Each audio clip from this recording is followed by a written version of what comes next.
Hello ladies and gentlemen, Big Daddy Top Hat here, welcoming you to another exciting episode of Fighting Game Thursday, the show where we regularly look at different fighting games now spanning nearly 70 episodes. That's a bloody lot of fighters, ladies and gents.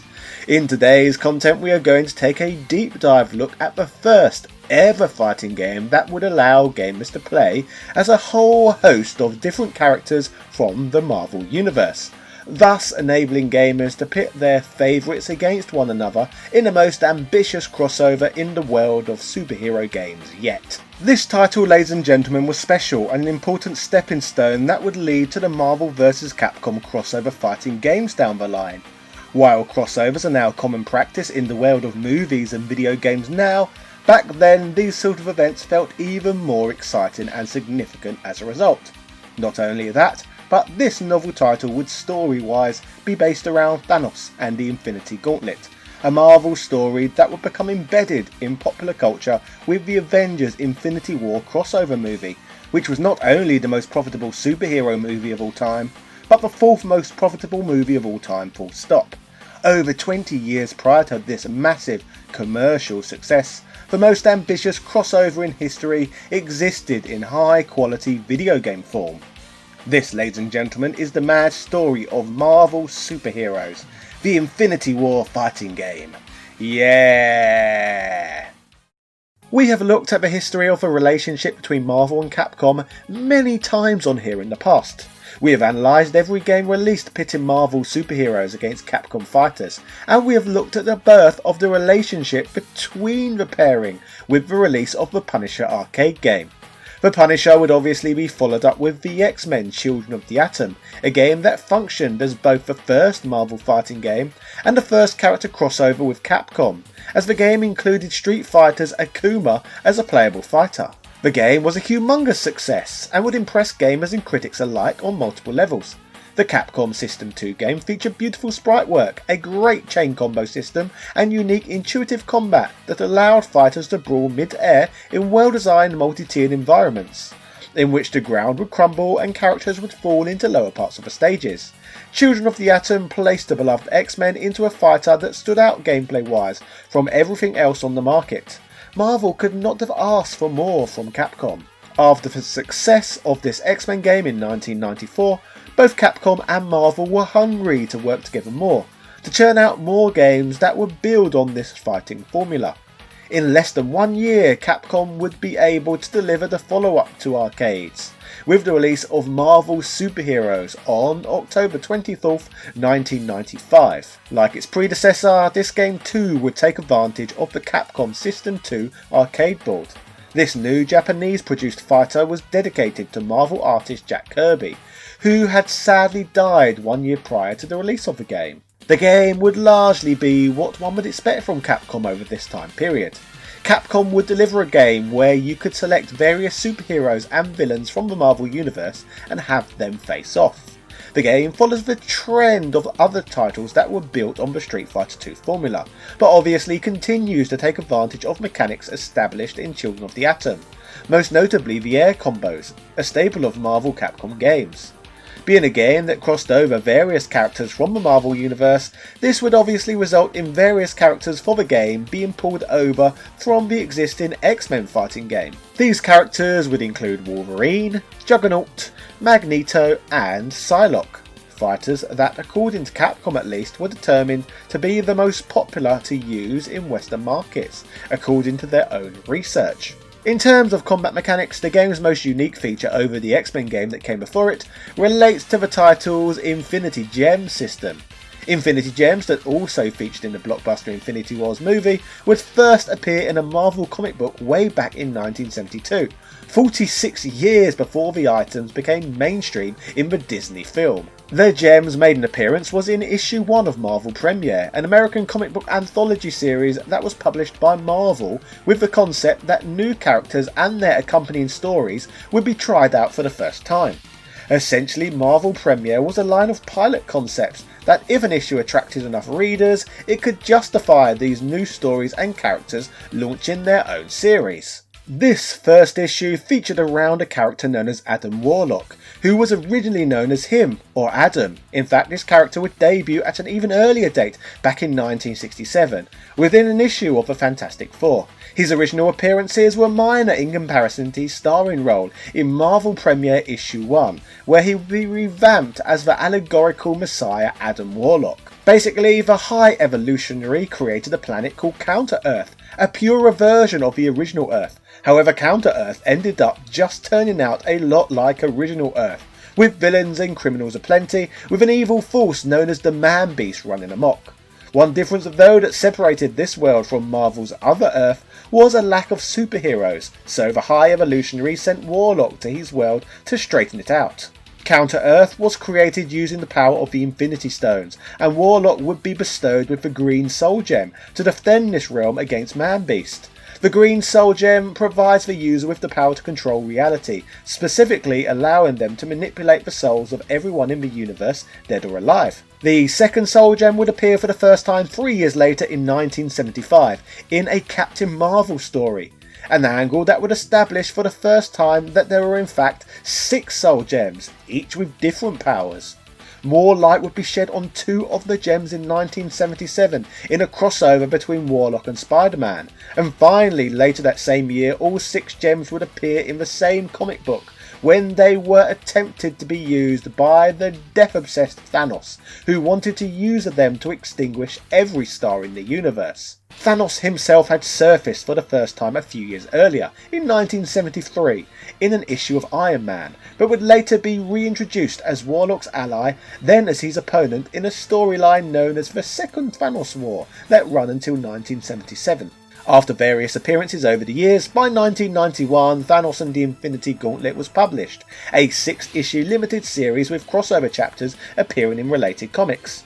The story focuses around Thanos, who decides to reacquire the 6 Infinity Gems that he had previously used as a simple weapon. After defeating Elders of the Universe and reacquiring the stones, he gains control of the 6 aspects of existence: time, space, mind, soul, reality and power. In this story, the Silver Surfer, Adam Warlock, the Avengers, and more attempt to defeat the villain that results in various convoluted plot twists along the way. Now, going back to Marvel superheroes and the game's unique mechanic, all the Infinity Gems are present in the game. These gems are obtainable from opponents during a regular arcade playthrough, or by fulfilling certain requirements during versus mode, such as getting the first hit during a match for example. When a player uses one of these gems in combat, they receive enhanced effects over short periods. These include the likes of recovering health, additional attacks, or being able to increase a player's attack or defense. It is also of note that certain fighters in this game receive additional benefits, such as Spider-Man has the ability to create doppelgangers on the opposite side of his opponents to deal extra damage during attacks. Now, when it comes to this game's roster, we have already mentioned the inclusion of Spider-Man and 4 of the X-Men, but of course there are other fighters too, as seen throughout this video. These would include the King of Capitalism, Captain America, and the man celebrated for his untreated anger management issues, the Incredible Hulk. We then have Iron Man, who is basically just a precursor to Elon Musk. Then we have a fair share of villains from across the Marvel Universe such as Blackheart, Doctor Doom and Shuma Gorath, resulting in an interesting, diverse roster. Apart from the 10 characters who are selectable on the character select screen, the game includes a final boss encounter against the wielder of the Infinity Gauntlet himself, Bloody Thanos, who begins the encounter holding every soul gem, making him a particularly formidable foe. On top of everyone we've already discussed, the game also includes one surprising secret character in the Japanese version of the game, Anita from Capcom's Darkstalker series. Interestingly, although featuring in the Darkstalker games as the young girl protected by Donovan, Marvel Superheroes is the only video game in history where Anita is playable. In this game she physically wields Donovan's sword with a red ribbon tied to its handle. On top of this, the game that could be experienced in arcades, home conversions of the game were revealed at the Electronic Entertainment Expo in 1996, with Stan Lee himself appearing at the booth. The game would be revealed to be appearing on the Sega Saturn and the Sony PlayStation. In terms of how each of these versions of the game were received, the arcade version was mostly well liked, with Computer and Video Games for example awarding the title with 5 out of 5 stars. Next Generation would state the game blends loads of combo powered attacks with liquid smooth animation to contend with some of the best fighters out there.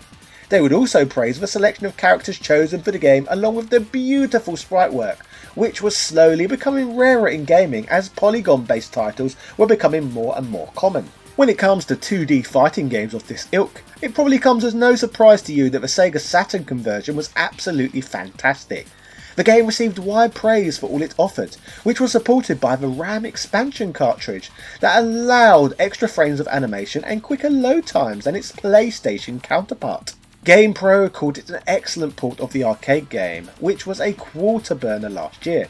Sega Saturn magazine praised the Saturn conversion for retaining all of the scenery effects of the arcade version, and commented that Marvel superheroes makes 2D graphics cool again. As usual, critics generally regarded the PlayStation version as inferior to the Saturn version, due to the Sony PlayStation being the poor man's system when it came to delivering 2D greatness. GamePro would even cite the game as evidence that the PlayStation could not handle 2D as well, in comparison to the Saturn. They summarised that although it's identical to the Saturn version in features, the PlayStation game loses serious points for its unplayability. To summarise, no matter what version of this game you happen to play, Marvel Superheroes is still a very decent fighting game and a hugely important stepping stone towards the eventual release of multiple Marvel vs Capcom games. This was Capcom's first big game that crosses over many different franchises, even if most of them was not their own on this occasion. On top of this is a game that revolves around the tale of the Infinity Gauntlet, over 2 decades before the story went Hollywood and became one of the biggest cinematic blockbusters of all time. Marvel Superheroes was celebrating this legendary story years and years before the majority of the world, and there was not a greedy mouse in sight either. The game celebrates some of Marvel's greatest superheroes, in the perfect fighting game blend in an era before these characters were even considered cool by the mainstream consciousness. So it is great to see so much love, care and attention put into a game built around the Infinity Wars before the average consumer even knew what this was. So, I guess, ladies and gentlemen, that was the story of Marvel Superheroes, the first Infinity Wars fighting game. Let me know in the comment section what you thought of today's video, and which other games featuring Marvel characters are there that you would like to see me talk about in an upcoming video. I would be curious to hear your thoughts. If this is your first time viewing my content, why not subscribe and check out my Capcom crossover game playlist to see other installments in this Capcom sub-series. Or maybe you'll prefer to look at my broader Fighting Game Thursday playlist instead. I have many hours of free entertainment for you to all enjoy. If you have been around for a while though, and have seen most of my backlog, why not consider becoming a $5 backer on Patreon to access my exclusive tier content where I deliver an additional video every single week. A few days ago I added the second episode of Beat 'em Up Biopics to my Patreon only library. The most recent addition is the story of Tyrus Flair.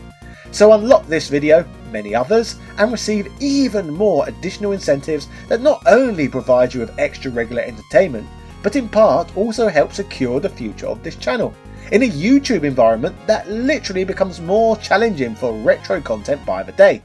Speaking of the wonderful people who keep this channel going, huge shout outs go out to Sebastian Velez, Carl Johnson, A Murder of Crows, Heo Paulo Lopez, Joseph Razmek, Luke Samuel Denton, Ben Harradine, Corey Imar Sr., Capcom vs SNK, BXL Gotham, Rowan Dinch, Evan Border, Philip Manth, Cambo Rambo 82, Azra Rarakai, Keith Ferguson, Dropkin Varela, Prince Knight, Michael Calix, Ago, Jordan Duran, Angel Light 85, Alethea Swanson, Timothy W. Haskins II, Nick Daniels, Princess Zana, Glennie Glenn, Daniel Daly, Computer Man, House of a Ted, Gary Pinkett, ECU Professor, Kid Anime, Justin Wang, Aaron McNamara, Hermes Gonzalez, Instant Gratification Monkey, Man Shovel, James Bishop, JB, Posty XL, Michael Hall, Wesley Sanghi, Ben Dover, Langston Miller, New Brian Barry, Sarah Powell, Mick Renee, Marvin Araliga, Chris Cool, TOG Driver, Adrian Hannington, Bernard NG, Richard Stu Stewart, James McDonald, Dan Van Dammit, Adam Castin, Lewis Viant, John Bates, David Bowell, Chris Fisk, Paul Elliott,